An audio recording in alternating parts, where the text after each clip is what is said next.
देखिए, मैं पूरे कितने 2 घंटे के 3 घंटे के मुझे नहीं मालूम, 3 घंटे, मैं 2.5 घंटे आंखें नहीं हटा सका फ्रेम से। इतनी एनग्रॉसिंग बात है, परफॉर्मेंस सुपर्ब है।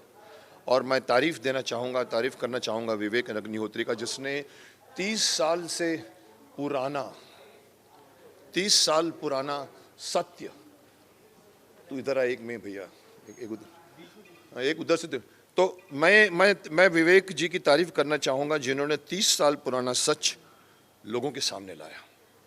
ये सच ऐसा होता है कि जैसे कहते हैं कि अगर आप गलत न्यूज़ दो तो आप पाप कर रहे हो, लेकिन अगर आप सच न्यूज़ हो उसको छुपा के रखो तो उससे भी बड़ा पाप होता है। क्यों छुपाया गया 30 सालों से, क्यों छुपाया गया 30 सालों से हमें इस सत्य से? मैं तो जानता हूँ क्योंकि मेरी फैमिली में भी ये हुआ है, मेरी फैमिली में भी ऐसे विस्थापित हुई है फैमिली मेरी वहाँ से मेरे, तो मुझे पता है, मैंने कहानियाँ सुनी हुई है। लेकिन एक कॉमन मैन तो यही समझता है कि भाई उस कॉमन मैन को ये कोई समझाएगा कि अपने ही देश के एक कमरे से निकलकर एक दूसरी कमरे में आप जा रहे हो और आपको शरणार्थी बोला जा रहा है। 30 साल तक वो शरणार्थी हैं।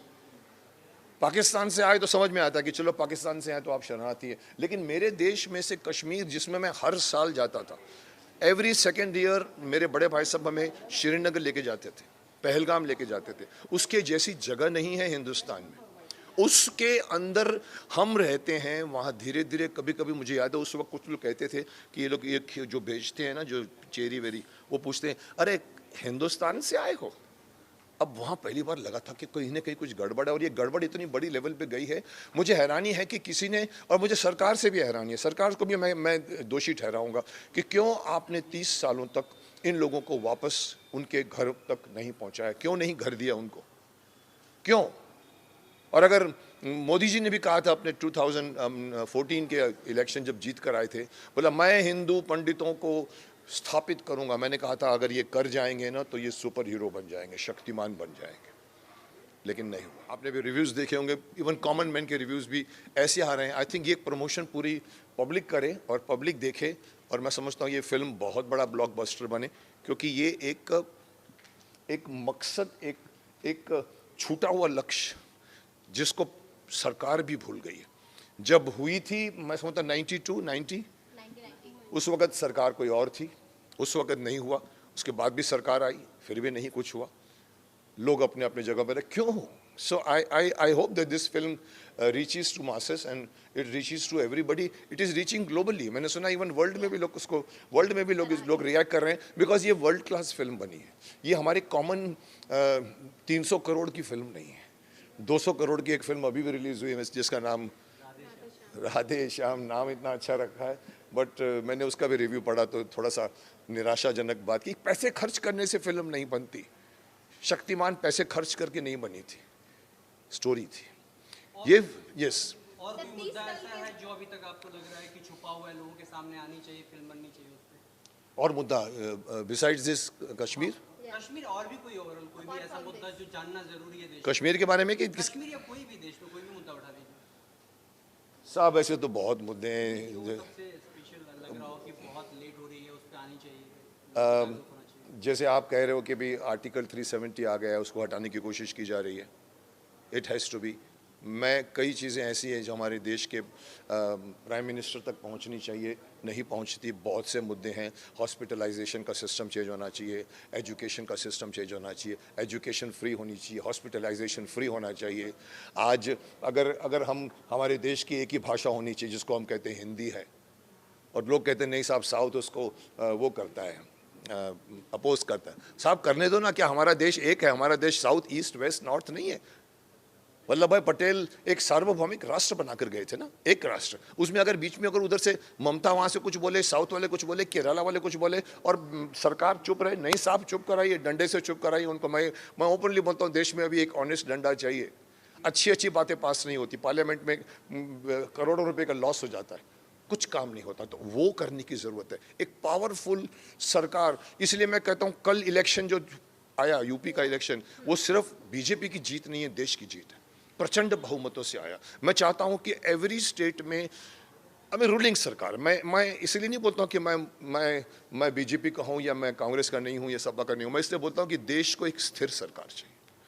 75% जब तक मेजोरिटी लेके वोट नहीं आएगी तब तक देश का कुछ नहीं होगा। यही होता रहेगा, वो उधर से वो खींचेगा, वो उधर से करेगा। सो आप पूछते क्या होना चाहिए, मैं समझता हूँ एक ऑनेस्ट डंडा होना चाहिए देश में जो असली बातों को ठीक करे। जी हिजाब को लेकर भी काफी कंट्रोवर्सी हो रही है अपने देश में, उस पर क्या कुछ बोलना चाहेंगे आप? सर देखिए, धार्मिक मामले इतने हैं कि भड़काने में टाइम नहीं लगता। ये पॉलिटिक्स और ये राजनीतिज्ञ हैं जिनका माफ़ करना एक ही धर्म है, कैसे जीता जाए। ऑपोजिशन चाहती है कि मैं टांग मार के जो शासन कर रहा है उसको गिरा दूं और फिर बैठ जाऊं। करोगे क्या आप? हमने भी आपकी हिस्ट्री देखी हुई है। सो आप जो अच्छे काम है उसकी प्रशंसा कीजिए, बुरे काम को आप बुरा ही करिए। लेकिन यहाँ 100% बातों को आप बुरा बोलोगे तो लगेगा कि आपके मन में खोट है। तो ये हिजाब का केस हो या कोई भी केस हो, ऐसा टू द मेन पॉइंट ठीक है, लेकिन जब ये पार्टी पकड़ती है, वो पार्टी पकड़ती है और फिर जब झगड़ा करती है ना, तो वो मसला साइड में रह जाता है और सीटें गिनने की बात में आ जाती है। ओके, अगर द कश्मीर फाइल्स की बात की जाए, परफॉर्मेंस वाइज किस तरह से आप बताना चाहेंगे? ये मिथुन दा हो गए, अनुपम खेर हो गए, दर्शन रावल हो गए, पल्लवी जोशी हो गई, किस तरह से आप बताना चाहेंगे? देखिए, अगर मैं परफॉर्मेंस करूं, सबने बहुत ग्रेट परफॉर्मेंस किया है। मैं अनुपम जी तो डेफिनेटली ग्रेट ही किया है, लड़की ने भी ग्रेट किया है जिसका नाम पल्लवी जोशी है, वेरी फाइन एक्ट्रेस। नेगेटिव होते हुए भी उसने कोशिश की है उसको पॉजिटिव बनाने की अपने तरफ से। इसको बिलीफ बोलते हैं। जैसे चौधरी सारंग सबको गोली मारता था लेकिन वो अपने आप को बोलता था मैं पॉजिटिव हूँ। She did that, but the credit goes to that boy which I have never seen before, Darshan. मुझे नहीं पता कि कौन सी फिल्में की हैं उसने, बट लास्ट की 10 मिनट की स्पीच वॉज टेरिफिक। ओके, जैसे कि बॉलीवुड को माना जाता है आईना, सच का आईना, लेकिन कश्मीर फाइल को बनाने को उनको 30 साल क्यों लग गया?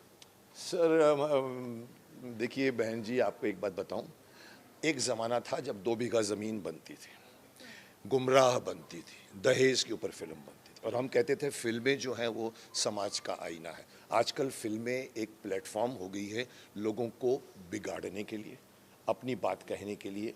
आप ऐसी ग्लैमराइज बातें करती हैं, यूथ बिगड़ रहा है। आज का जो सोशल मीडिया है उसने इतना बिगाड़ दिया। So there is nothing like कि फिल्म जो है वो समाज का आईना है। आज उल्टा हो गया। आज फिल्म बच्चों को सिखा रहा है। ऐसी ऐड बनती है जहाँ कहते हैं दूर दूर बैठो, नज़दीक मत बैठो, हमारा एक जुड़ा परिवार को तोड़ते। So there is something wrong going somewhere where you need to have censor on the advertisements also, censor on.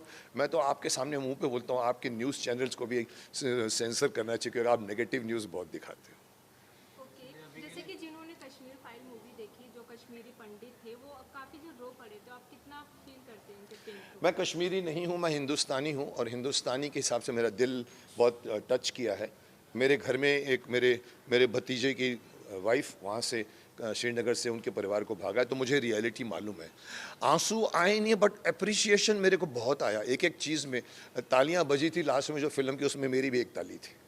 So definitely film is Vivek Agnihotri has done and शिद्दत से फिल्म बनाई है। ये फिल्म इतनी आसानी से नहीं बनी है। ये फिल्म के एक शॉट्स आप देखिए, शूट करने को बहुत टाइम लगा होगा और ये एक ने उठाया है, तो मैं उसको कहूँगा विजयी भव। और ये फिल्म सब तक पहुँचनी चाहिए और ये कश्मीरियों को इज़्ज़त के साथ में श्रीनगर ला के जाना चाहिए।